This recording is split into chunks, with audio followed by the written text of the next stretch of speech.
जय श्री कृष्णा। राधे राधे। दोस्तों, आप सभी लोग जानते हैं कि 30 मार्च 2024 को है रंग पंचमी। दोस्तों, रंग पंचमी का मतलब ही यही होता है कि इस दिन भगवान शिव जी की आपके जीवन में रंग भर देते हैं।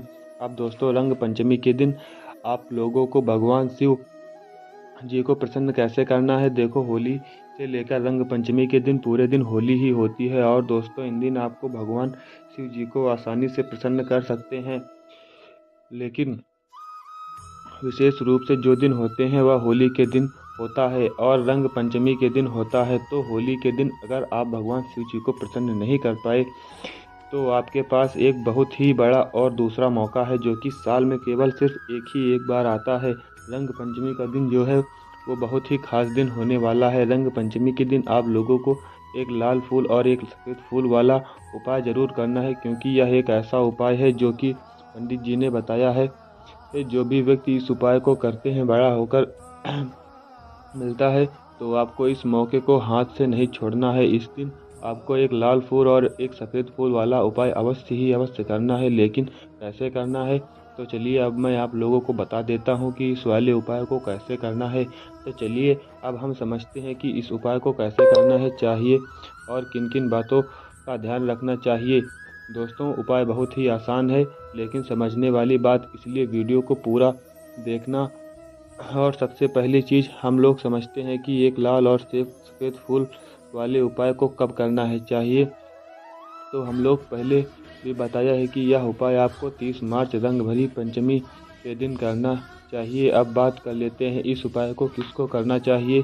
देखिए, यह उपाय यदि परिवार का एक सदस्य भी करता है तो उसका फल पूरे परिवार को मिलता है। इसीलिए आपके परिवार का कोई भी मुख्य बड़ा सदस्य इस उपाय को करे, और यदि इस उपाय की माताएं बहनें करेंगी तो इस उपाय को भगवान शिव जी बहुत जल्दी प्रसन्न हो जाते हैं। तो आपके घर में जो बड़ी माता हैं, बहनाएं हैं, वह इस उपाय को अवश्य करें। तो चलिए अब हम इसे समझते हैं कि यह उपाय करने के समय यहाँ पर हम आप लोगों को बता दें कि यह जो उपाय है हमें रंग पंचमी के दिन प्रदोष काल में आपको करना है। और यदि आप चाहते हैं इस उपाय को आप सुबह के समय भी कर सकते हैं, लेकिन मुख्य रूप से इसका जो समय है वह शाम का समय ही है, जो कि प्रदोष काल का समय होता है। आप लोग कोशिश करना कि इस उपाय को शाम को 6 बजकर 7 बजे के बीच में अगर आप इस उपाय को कर लेते हैं तो दोस्तों, चलिए अब इस बात को समझते हैं कि इस उपाय को हमें कैसे करना है।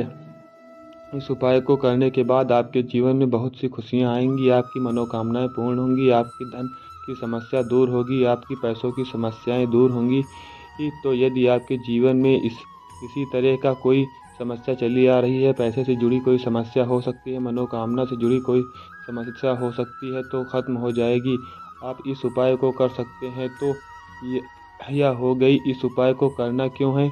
अब आप लोगों को बताते हैं कि करना कैसे है, लेकिन उससे पहले आप लोगों को यह जानना आवश्यक है कि इस उपाय में आपको क्या क्या सामग्री लेना है। तो देखिए, उपाय का नाम एक लाल फूल और एक सफ़ेद फूल वाला उपाय है। तो दोस्तों, इस उपाय में कुल मिलाकर 4 सामग्री लेनी है, जो कि पंडित जी ने खुद बताया है। सिहोरे वाली कथा में बताया था सिर्फ 4 सामग्री चाहिए, जिसमें से सबसे पहली सामग्री एक बेलपत्र, दूसरी चीज़ है एक समी पत्र, तीसरा चीज़ दोस्तों एक लाल फूल, जो उपाय का नाम है। अब यह लाल फूल कौन सा लोगे। देखो, शिवलिंग के ऊपर जो लाल फूल चढ़ाता है उनमें से कोई भी एक लाल फूल पसंद कर लेना है और कहीं से तोड़कर या कहीं से खरीद कर के ले आना है। और जो चौथी सामग्री है वह एक सफ़ेद फूल का विशेष रूप से ध्यान रखना है। सफ़ेद फूल शिवलिंग पर चढ़ता है तो सिर्फ वही सफ़ेद फूल लेकर आना है। बेलपत्र, समी पत्र, लाल पत्र और सफ़ेद फूल, इन सामग्रियों को आपको ले लेना है। और लेते समय एक बात का ध्यान रखिए कि सामग्री आप ले रहे हैं तो वह सामग्री कहीं से भी खंडित नहीं होनी चाहिए। खंडित का मतलब क्या होता है दोस्तों। खंडित का मतलब कहीं से भी सामग्री मतलब फूल और पत्तियां कहीं से भी कटी फटी नहीं होनी चाहिए, खंडित नहीं होनी चाहिए। तो दोस्तों, इन सामग्रियों को जुगाड़ करने के बाद आपको 30 मार्च रंग पंचमी के दिन प्रदोष काल में या सुबह के समय जब भी आप इस उपाय को कर सकते हैं, जब भी आपके पास समय हो, तो इन चारों सामग्रियों को लेकर चले जाना है आपको शिव मंदिर। तो यहाँ पर आपको इस बात का ध्यान रखना है, भगवान शिव जी को प्रसन्न करने के लिए जा रहे हो, अपनी मनोकामना पूर्ण करवाने के लिए जा रहे हो। जैसे सुबह के समय अगर आप उपाय कर रहे हो तो एक लोटा जल लेकर जाना है। लोग प्रतिदिन शिव जी के मंदिर जाते हैं, पूजा अर्चना करते हैं, जल चढ़ाते हैं, फूल बेलपत्र चढ़ाते हैं। वह अपनी पूजा अर्चना वैसे करनी है। उसके बाद आपको यह उपाय करना है। और अगर आप इस उपाय को शाम के समय कर रहे हैं, प्रदोष काल में कर रहे हैं, तो आपको एक घी का दीपक अवश्य लेकर जाना है और शिव जी का पूजन अर्चना करके उसे दीपक को जला देना है। उसके बाद आपको यह वाला उपाय करना है। तो दोस्तों, अगर आप यह जो दीपक आप लोग ले जा रहे हैं वह दीपक होना चाहिए और उसके अंदर जो डालोगे वह गोल बत्ती का दीपक होना चाहिए और साथ ही साथ शुद्ध देसी गाय का देसी घी होना चाहिए। आपको उस दीपक में डालना चाहिए। दोस्तों, यहाँ पर आपकी सारी तैयारियाँ हो चुकी हैं। अब आप लोगों को उपाय करना है, लेकिन कैसे करना है चलिए बता देते हैं। यह उपाय आपको करना है कैसे, तो सबसे पहले आपको इस उपाय को करते समय शुद्धता का विशेष रूप से ध्यान रखिएगा। सुबह कर रहे हो तो भाई सुबह तो आपका स्नान करके जाना है। बाकी शाम को कर रहे हो तो शाम को तो मात्र मुंह धोकर भी आप लोग इस वाले उपाय को कर सकते हो। कोई दिक्कत वाली बात नहीं है। उपाय को पूरी सामग्री तैयार करके पूजा सामग्री लेकर आपको भगवान शिव के मंदिर पहुंचना है, जो आपके घर के पास में हो। पर आप लोगों को पहुंच जाना है और जैसे ही आप भगवान शिव जी के मंदिर पहुंचते हो, पहले आपको भगवान शिव जी की पूजा अर्चना करनी है। पूजा अर्चना कैसे करोगे?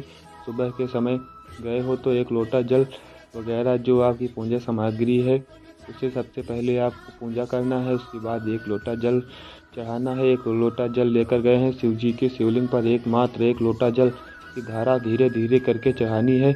याद रहे, आप पूजा सामग्री लेकर आए हो तो पूजा अर्चना कर लो। यदि आप शाम के समय को कर रहे हो तो जो दीपक आपने तैयार करके ले गए हो, ध्यान रखना अपने ही माचिस से दीपक को जलाओ। यदि आप इस दीपक को जलाने के लिए किसी और से माचिस लेते हैं, इस उपाय का फल भी इस व्यक्ति को मिलेगा जिसकी माचिस आप लोगे।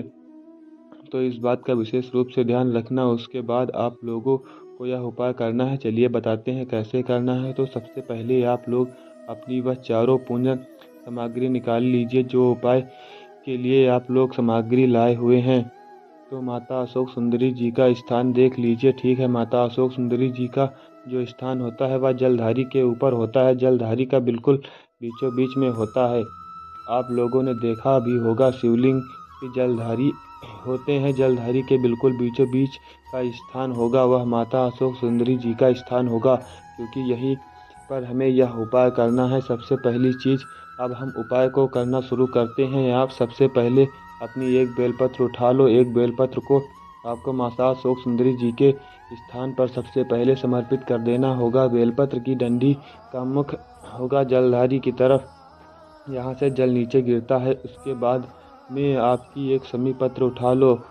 आप उपाय के लिए लेकर आए हुए वो एक समी पत्र को उठाकर उसकी जो डंडी का भाग होगा वह जलधारी की तरफ ही रहेगा।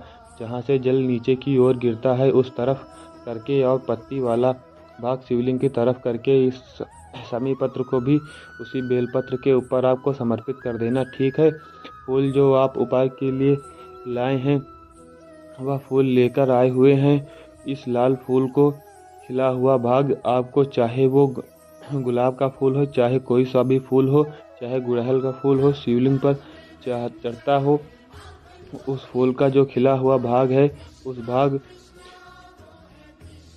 को शिवलिंग की तरफ जलधारी की तरफ जहाँ से जल बहता है नीचे की तरफ गिरता है।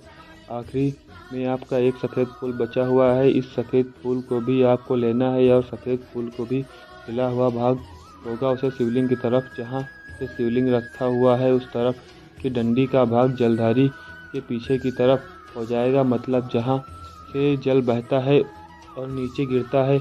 आप लोग एक बेलपत्र, समी पत्र और एक लाल फूल, एक सफ़ेद फूल चढ़ा रहे हो। उसी समय आप लोगों को कांता भगवान या कांता चक्र का नाम लेते हुए इस उपाय को करना है और भगवान शिव जी और नारायण जी का स्मरण करते हुए इस उपाय को आपको करना है। तो जब भी आप एक बेलपत्र और एक समी पत्र, एक लाल फूल और एक सफ़ेद फूल चढ़ा रहे हो, या तो आपको कांता चक्र का नाम लेना है या कांता भगवान का नाम लेते हुए इन सभी सामग्रियों को माता अशोक सुंदरी जी वाले स्थान पर आप लोगों को समर्पित कर देना है, ठीक है। और शिव नारायण जी का नाम भी साथ साथ में लेते जाना है। और जैसे ही आप लोग यह उपाय पूरा कर लेते हैं, चारों सामग्रियां समर्पित कर देते हैं, उसके बाद में भगवान से वहीं बैठे बैठे हाथ जोड़कर प्रार्थना करनी है। आपकी जो मनोकामना है, धन से जुड़ी हुई, पैसों से जुड़ी हुई, घर में माता लक्ष्मी जी की कमी हो रही है, दुख और समस्याएं परेशानी चली आ रही हैं,